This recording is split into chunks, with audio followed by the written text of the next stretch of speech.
Hey everybody, I'm the Crimson Cypher. Welcome back to more Let's Play Monster Stories 2 Wings of Ruin. Last time, we took on a Plesioth in, I guess, the desert area, thanks to Roberto and him showing us, hey, there's mushrooms and there's a monster. Yeah, you know.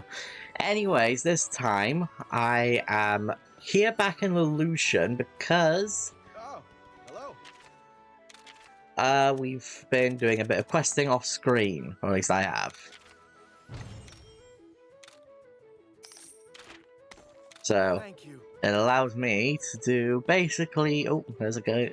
This guy's another quest for us. Oh, hello. Royal commodities, high grade commodities. Those include King Cactus, Royal Rhino, Queen. I'm pretty sure I could actually do this. I can. Okay, so you know those what's it called? Moon thing, like the moon's what are they called?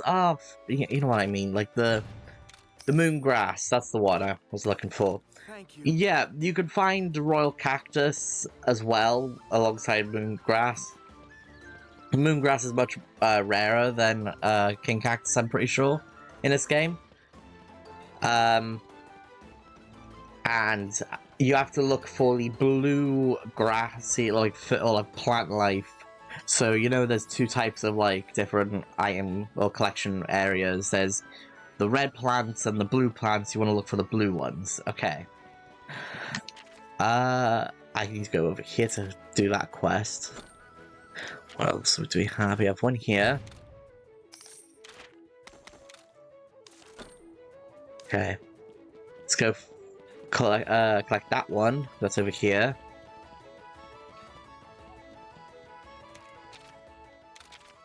Moongrass. Moongrass is really hard to do. So the way I did it was, obviously they're found in the evening, only at night. And they are found, at least what I found to happen, was they were only found in, like, dens. That's the only way I found them.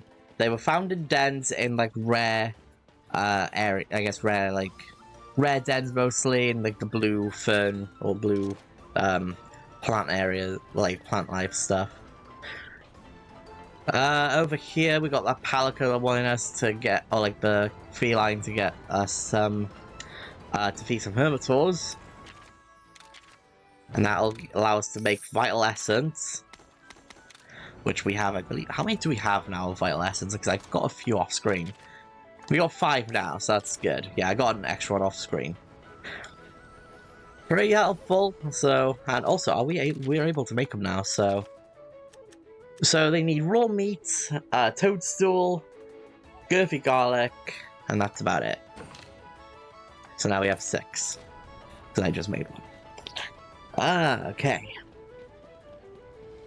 I believe that's everything. Yeah, it looks like it. So we still need to do the Imperious Saber, which is a... I don't want to... Actually, is that a Barrioff? Yeah, Barrioff. Monsterpedia, which is 30%. We've gone up to 27 now. X marks the spot. We'll be doing that soon. We still need to get that Bulldrome egg. For some reason. I don't know why I haven't got that off screen, but it's fine. I kind of forgot about it. And not only that, but we also have some eggs to hatch. Brand new eggs, brand new monsters. Multiple to talk about. Yippee. As you can see, I went on a massive spree of collecting eggs. 4 of them are new. So you have this green one with the orange spot, like orangey gold spots. You have this brown, I guess beige or a deserty colored one with brownish stripes. A purple one with green spots, and this one with orange spots. We obviously know this one's going to be Tigrex, this orange and blue one. So why don't we go into... let's go into the new ones, I think. I'll go into them based on how I feel about them. So this one will start first.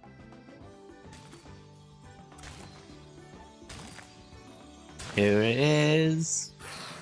Cephadrome. Fucking hate Cephadrome. Okay. Cephadrome is the only Piscean Wyvern you get in the game. Honestly, not surprised. I am surprised that they didn't include Plesioth as a Monstie. Spoiler alert, it's not a Monstie, unfortunately. I actually would have liked a Plesioth as a Monstie. Y'all know my opinions on Cephadrome. It's my second least favourite monster in entire Monster history. So you may be wondering, why do I not hate Bouldrome, but I hate both Congalala and I hate Cephadrome in this game? I just do. I don't know why, but Cephadrome has terrible riding actions. Its kinship skill is boring. Doesn't have an element when realistically it should have water elements because that's what it's used in the main games. It has such low stats for where it is, and it's kind of just middle of the road in its like HP, speed, recovery, and crit rate. They're all almost identical apart from max HP, which is 1 point lower than the rest. At least with Bouldrome, you expect it to be not that good, even like later on. This point in the game, we're basically halfway at this point, almost. We're kind of in the cusp of getting into halfway. Cephadrome is a terrible Monstie. Plain and simple at this point. I wouldn't even recommend getting one. The only way I would really get one, or the reason I'd get one, is for the Monstie decks, and that is all I'd get it for. Nothing else. Not even for... Unless it has a good, like, I guess, what's it called? Channeling, genes to it. But other than that, you're not really going to hunt for a Cephadrome for all that. You can get it on something else. So, you have Sandshot and Health Boost. That's not bad. Health Boost is always, handy to have. More HP, more times you can take damage. Well, the more damage you can take. There we go. Cephadrome isn't that good. I mean, it's one of the weakest monsters, I think, in my opinion. But it's alright. Then there's this one. This one I forgot you could get in this area. I thought it was a lot later. It's a purple Gypsyros. The purple Gypsyros is actually probably a little bit worse than regular Gypsyros, if I'm being honest. What's weird about purple Gypsyros is that it lost a point in recovery. Everything else stayed the same. It just lost a point in recovery and it gained a singular point in its normal attack. That's it. It's just Gypsyros with less recovery by 1 point and 1 point extra in attack. It's like, what's the purpose of this? What's actually different? Nothing. There is nothing different about purple Gypsyros. It does not need to be a Monstie. It doesn't really need to exist in the games either, but it does, for some reason. I mean, the purple looks cool, I guess, and with the green, it's alright. But it just doesn't need to be... Like, you could have added some extra, like, HP or something, or, like, to make it stand out at least. It just doesn't at this point. You're basically adding the same monster, just, like, swapping 2 points around. And you're taking one out to put it somewhere else. It just isn't worth it, in my opinion. I thought you couldn't get them until much, much later into a certain area. But apparently you can get them now, which is actually quite surprising. But again, you don't have AP, you have Tailstun, that's it. And then there's this one, which surprisingly is, like, the third, like, is, like, more interesting than both of those. It is Gendrome. Gendrome is not as good as Iodrome. Bear in mind, I'm recording both of these together, like, with each other, because, Iodrome and Gendrome are in the same, well, technically same areas, kind of, or in the same, or next to each other in the Monster deck, so I'm kind of talking about them at the same time. Gendrome is a better Velocidrome, but a worse Iodrome. It has almost the same stats in attack compared to Iodrome, but just 1 point lower in everything, I'm pretty sure. Its main stats are not as good. Its defenses, I believe, are the same, except maybe it's more defensive compared to Iodrome. I mean, by looking at it, actually no, Iodrome's less defensive compared to Gendrome.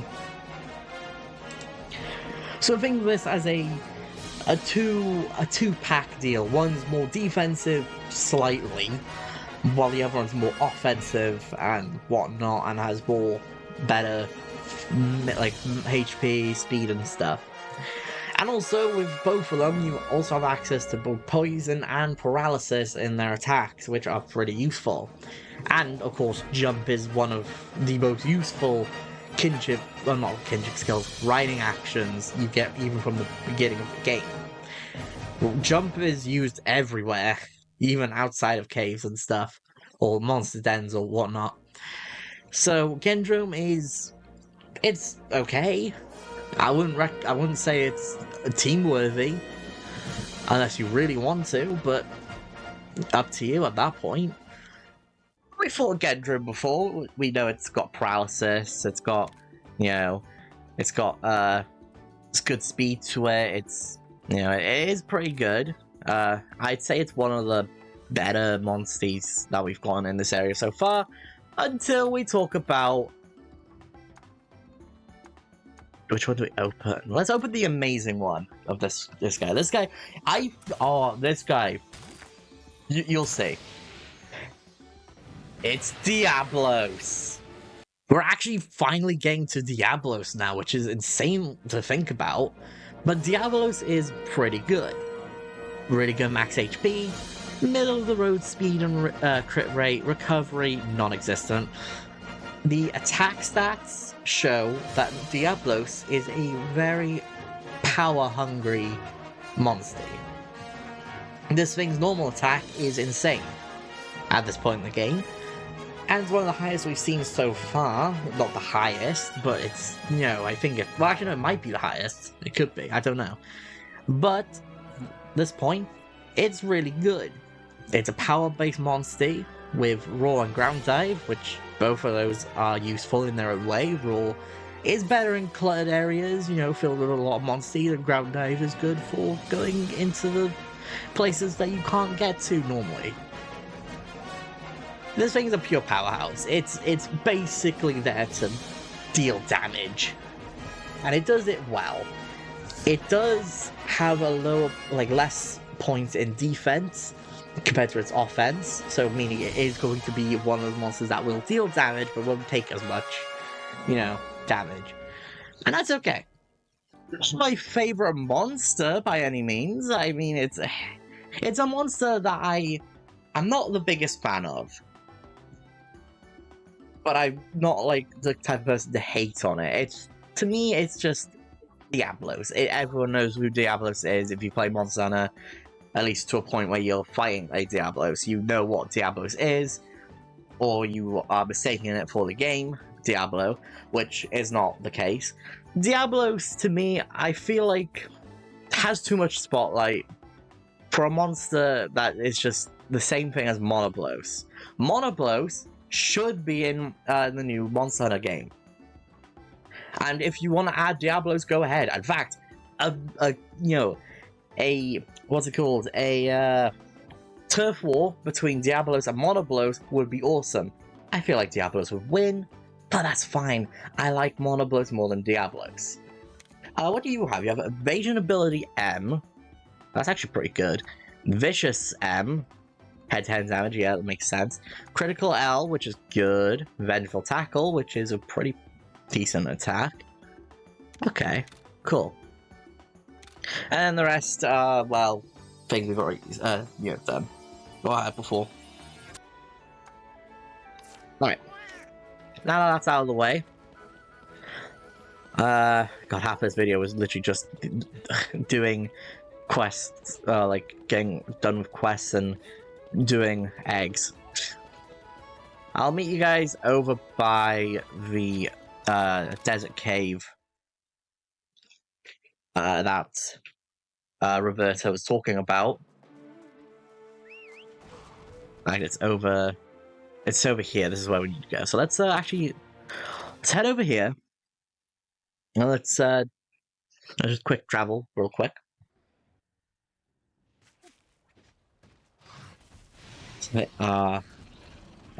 Not monster yet. Stealth mode.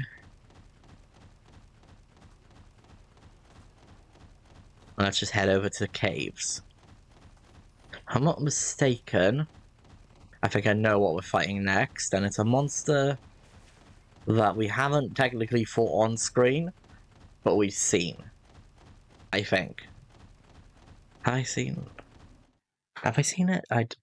I think, yeah, no, we've seen it. We walked past one or a few before. I never really fought one because I feel like I'm not supposed to. Okay. Oh boy. I got some Hermitors. I also fought a subspecies of Hermitor off screen, which is the Plum Daimyo Hermitor. You can find those around here. They're pretty tough. Be careful of those. Don't take those lightly. If you fight Hermitor, and think, oh, these are very easy, yeah, it's because the Plum Daimyo Hermitor is pretty tough. Let's go over this way. I believe this is the right way to go. I got purple Royal Ladroth. I think we fought one on screen, if I'm not mistaken. Yeah, I think we did. There's no chest about, which is fine. Oh no, there is one. I was looking on the mini map instead of on screen. Nagaku, can you please? Oh my gosh. Okay, thank you. Recovery times 5. Wow. Okay, that's awesome. Toadstool times 3. Okay, so this place is a dead end. That's fine. I believe this. Actually, this place might be important for another thing we're going to do later on. If I'm not mistaken, which I could be.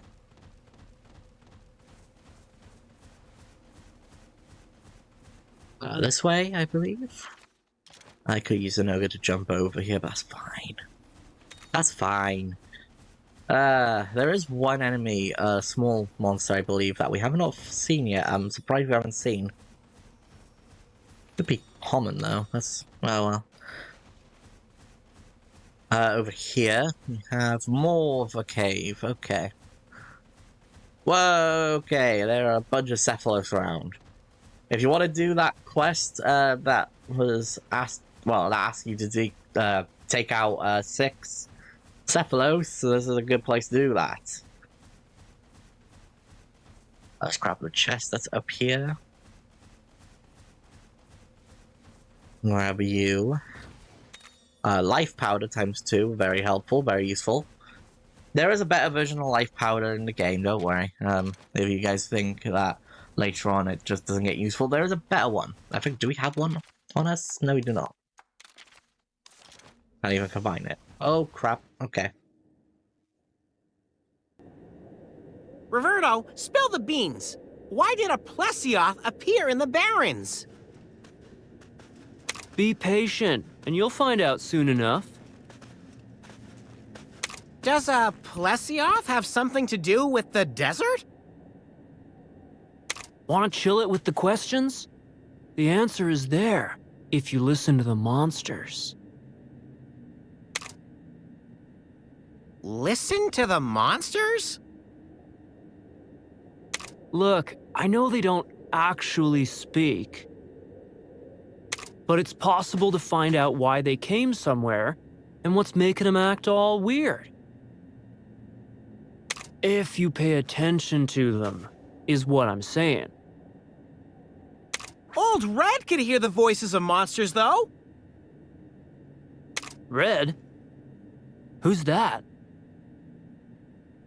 My buddy's grandpa. He was a genius writer, and my friend here has definitely inherited that. Red. I feel like I've heard that name before. What's gotten into you? And what's with that face?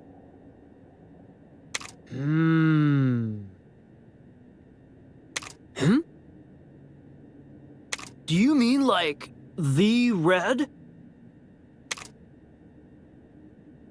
You knew him? No, dude, only the name. He's known amongst hunters as a pretty radical rider. Wowza, buddy! Even hunters know about your grandpa!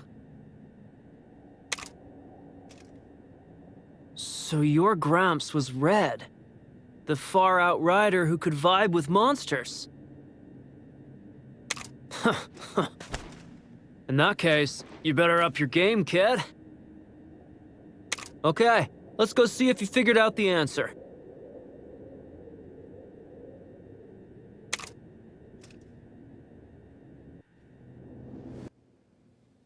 All right, looks like everyone knows about Red at this point. So keep going forward. Oh, well, I did not activate my stealth. Ah, dang, I thought I could go around. Okay. Well, that chest is going to be there for a while.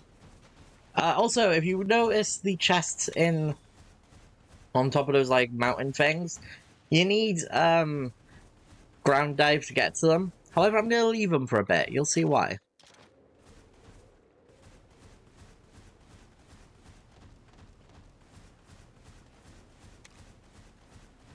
You'll see why I've left those up there. I want to avoid those hermitaurs. Thank you very much. I think it's important that if you see something and you're like, okay, if you know what you're doing at least. You see, oh, where is it? There's a den. This is a den? Wait a minute.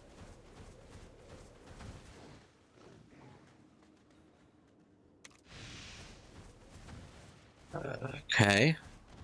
Let's head up forward. I knew it! It's a fucking Cephadrome. Ambush! Okay, everybody, be cool, we can take them. Just like I thought, this cave's waterway would make the perfect habitat for Plesioth. This is no time to make field notes. We've got to fight. Okay, a Cephadrome. So, same as Plesioth, it's a Pisces Wyvern. Okay. Like I said, we've walked past this thing multiple times. This is the big version of a Cephalos. I mean big, like look at that thing, that's massive.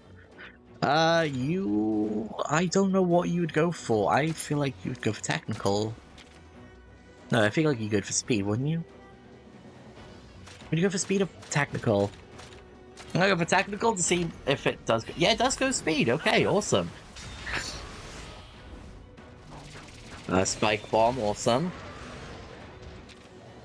You are weak to ice, so Zamtrios, you are a perfect monster for this. Charge cut. I should probably slow down the fight, shouldn't I? Everyone is going for something different. Zamtrios, I want you to go for Ice Spear. So that way me and you can both go for a... Never mind, not a double attack. Round slash pick... 346! That's on a non-critical hit. Your normal attack. No, like, extra... Oh, okay, I have something for this. I was gonna say, that's a super effective... I guess... Yeah, super effective, like, double damage... extra, damage from the element, critical, non-critical hit attack from Roberto. Like I said before, he's a heavy damage dealer.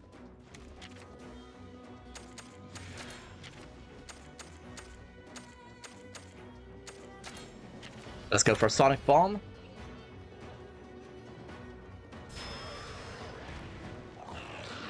Alright.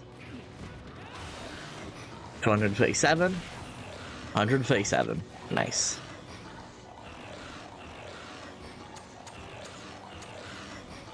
Okay.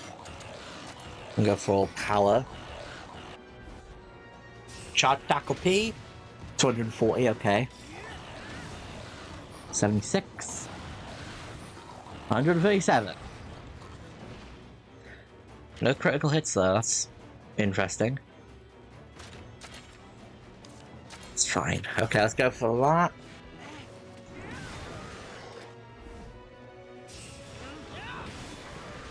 $325.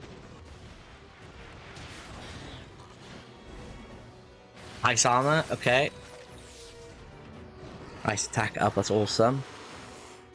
What would you go for now then? Power, I guess? No, tactical, oh no.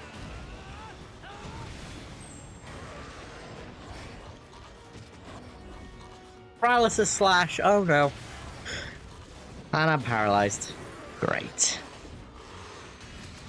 Come on, come on. Okay, this is not good. So you'll go for technical. Which means I should go into Anjanath for this.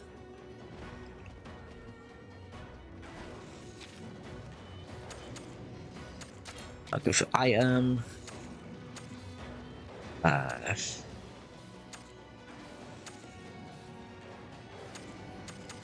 Come on, where's paralysis? Come on.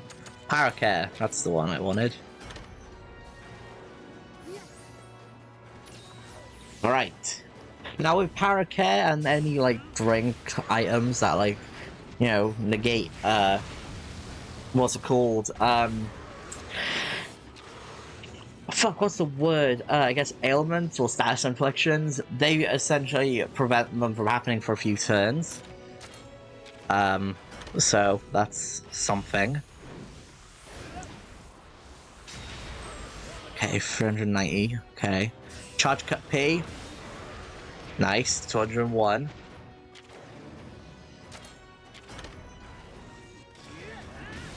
Come on. Round slash S. Boom. Burning blast. Inflicted with burn. I think this fight's gonna take a long, actually, no, it's not gonna take that much longer, is it? Shouldn't do.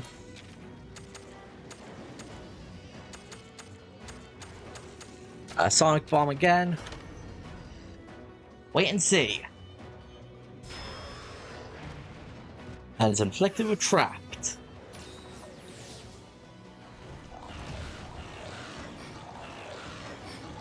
Okay.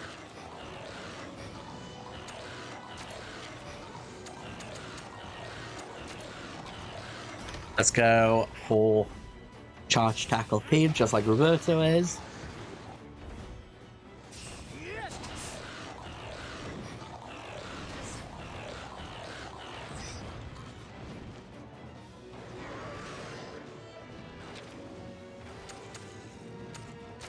Rending Dragon, ooh, okay.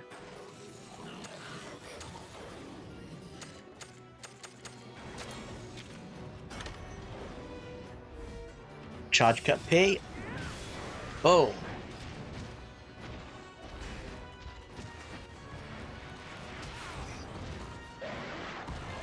Oh my god. It's down, finally.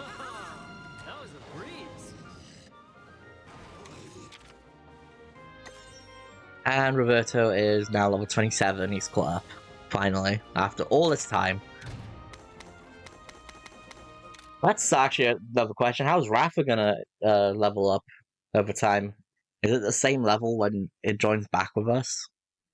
The reason there was a Plesioth in the Barrens was the Cephadrome? Correctamundo. The Cephadrome drove the Plesioth out of its territory. In its usual habitat, the Plesioth wouldn't have troubled us. You're making me feel sorry for it. It's the natural order of things. We're all just trying to survive. It's necessary? For survival? Monsters compete for territory, dude. Then they devour one another to satisfy hunger. It's just the way it is. Like it or lump it. So they attack each other simply because they want to live. Right. And it's the same with hunters. We take down monsters so that humans can survive. We all take the lives of others to prolong our own. That's the truth, and there's no changing it. You just gotta roll with it. It's just my opinion, but I think we stand to gain a lot from cooperating, you know? Riders can bond with monsters. Surely you can groove with fellow humans. Yeah, sure. Why not? Let's work together to solve the mystery of the pits and clear Ratha of suspicion while we're at it. Well, let's head back for now. Roberto? Thanks, dude. Sorry I said hunters and riders could never get along. Hey, no worries. It did hurt my feelings a bit, though. Well, as an apology, I could offer you the fine fungus specimen my buddy found earlier. How totally rad of you, thanks. Seems like you got your Gramps smarts after all, huh?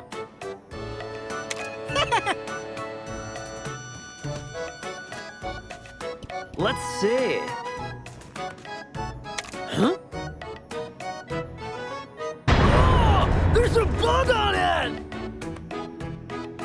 Huh? Ah, that's right.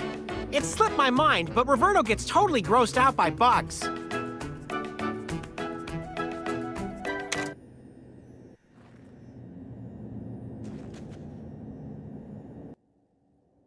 Man, that was not cool. Come on, let's hurry back to the Scrivener's Lodge. I know this will convince Lilia, though. Let's get an egg and head to the Scrivener's Lodge. Time to get Rafa back. Grab an egg indeed. However, I'm going to end off here. Next time, we head back to the Scrivener's Lodge. See you guys then.